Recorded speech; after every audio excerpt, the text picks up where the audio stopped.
So, folks, again, I stated this in my previous possible MCU spoiler video, but I'm going to continue to state it because I want you to be warned up front. I'm not one of those channels, clickbait trash, trying to parade around every new headline or quote-unquote spoiler as fact.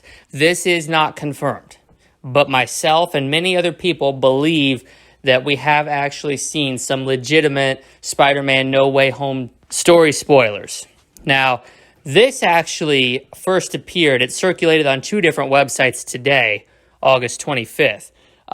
First, it was posted on the Spider-Man Spoilers subreddit, and then somebody copied it and then posted it on the spoilspiderman.net fan page. And it's been taken down from both sites since then. It didn't stay up more than about 3 to 4 hours. But folks, there are some shocking, really provocative twists and turns in here. And, you know, I think that's to be expected with this type of film. They're looking to set Spider-Man No Way Home, really all of this Spider-Man series, this new one with Tom Holland from Spider-Man Homecoming, Spider-Man Far From Home, and now Spider-Man No Way Home. They've done a great job at setting it apart. These don't feel like your typical Spider-Man movies. Part of that's because he's in the MCU. The other part of that, though, is they are doing a really good job at setting themselves apart by having unique villains, unique story elements, and in particular with this new one, bringing on the multiverse. That is what I'm talking about, and that is why Spider-Man is in such a primed position to cement itself as one of the greatest of all time with No Way Home, and I think that they can pull it off. But I want to preface this by, again, stating that there will be potential spoilers in this video.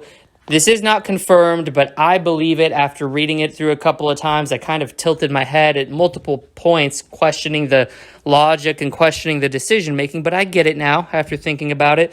You let me know in the comments. Do you think these are legitimate spoilers, or are they just bad fan fiction? I'm going to leave that up to you. I cannot wait to hear your thoughts. And please remember to like, comment, and subscribe to the video.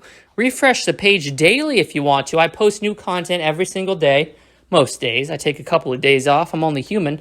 But without further ado, let's get into these headlines. So, folks, massive twists and turns incoming. Now, these are bullet-style plot points. We didn't get a full script leak, but you know, just leading off with the charge, man, Tony Stark is back. And that immediately turned me off when I first heard that. I was like, there's no way this is real. RDJ is done with the MCU. He's made it known multiple times that he's done, will not be performing Iron Man again. Well, this is what happens when you dig deeper into these spoilers. Robert Downey Jr. is not back. What's actually happened here is he shows up mainly just in the suit, but it's a CGI, primarily a CGI Iron Man from another universe that Spider-Man opens up when Doctor Strange casts that spell that we see from the trailer. And Tony Stark does make an appearance. It's fully CGI, but very impressive CGI. Those of you who saw Doc Ock in the trailer, you'll know to the extent of what the MCU is capable of using those Disney bucks to de-age people, right? Alfred Molina's never looked better, right? So we're talking a fully CGI Tony Stark. A fully CGI Spider-Man makes an appearance in the movie. Now, what is his role, right? I mean, he's dead. What more can he possibly offer?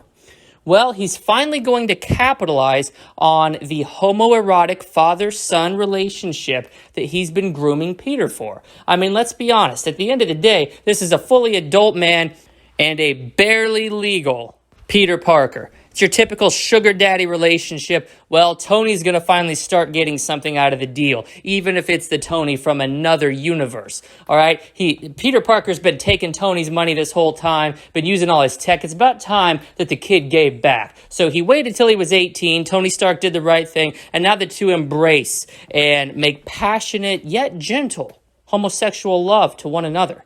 All right? Now, it's PG-13. We can't miss out on all the money, so it doesn't get too graphic, but there is a multitude a multitude of kinks that are acted out on the big screen for your enjoyment. And Disney has made a deal with the theaters where Kleenex will be provided for you to watch and jerk off to.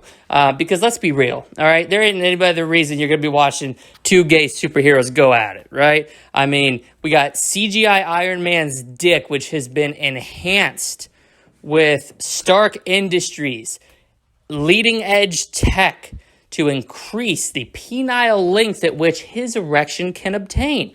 It's massive. I mean, we know Tony, go big or go home, right? Well, this thing is fucking huge. His mountain of a member is on full display for the entire audience to enjoy. And Peter Parker, normally, this is not an aged Peter. He's still kind of new. He takes a submissive role in the relationship. And at the end of the day, the entire 2 hour and 42-minute runtime is them finally capitalizing on the homoerotic tension between them. I mean, we've been seeing it for 8 movies now between Civil War, this is, Spider-Man, Homecoming, Spider-Man, Far From Home, the Avengers, Endgame, Avengers, Infinity War. I mean, the tension has been there, folks. The tension has been there, and now it's going to capitalize. Unfortunately, everybody is going to get sent home with blue balls because just at the end, just as Tony's about to nut all over Peter's face, he's still wearing the iron spider suit, so he reaches one of the legs up, touches it to Tony's face, and says, "Don't, I'm leaving you." Cut to black. And then the end credit scene is Doctor Strange completely nude, the cape's hanging around his neck doing its flying thing, and we see Peter in Doctor Strange's bed. I cannot think of a better way to set up the next phase and really the next generation of Marvel movies, folks. I mean, this is what Marvel needed to do. Feige has said multiple times that he wants to take the MCU in a new direction. He doesn't want it to be defined by what came before. This is how you do it. Gay love triangles are the future. And just trying to imagine whether Tony is going to pursue revenge against Peter, this alternate universe Tony, or is he going to wallow in his heartbreak? Are we going to see another Tony Stark death? How does Doctor Strange feel about this? Is he actually the submissive one in the relationship? And Peter Parker turning out to be the villain, playing both sides and getting it in his rear end from both parties. I mean, my God, the cream pie. You know what? We're not even going to go there. At the end of the day, you let me know if you think these spoilers are legitimate or not. Like I said, when I first read this, I was revolted. I was disgusted even. How could Disney betray me, a massive Spider-Man, massive MCU fan, and put out this filth? At the end of the day, it's not filth. It's a bold new direction that embraces the diversity that MCU and Disney have made themselves about this day and age, and I commend them for it. It takes bold and smart writing to interweave these homosexual love triangles into the existing MCU framework, and they've done it flawlessly here.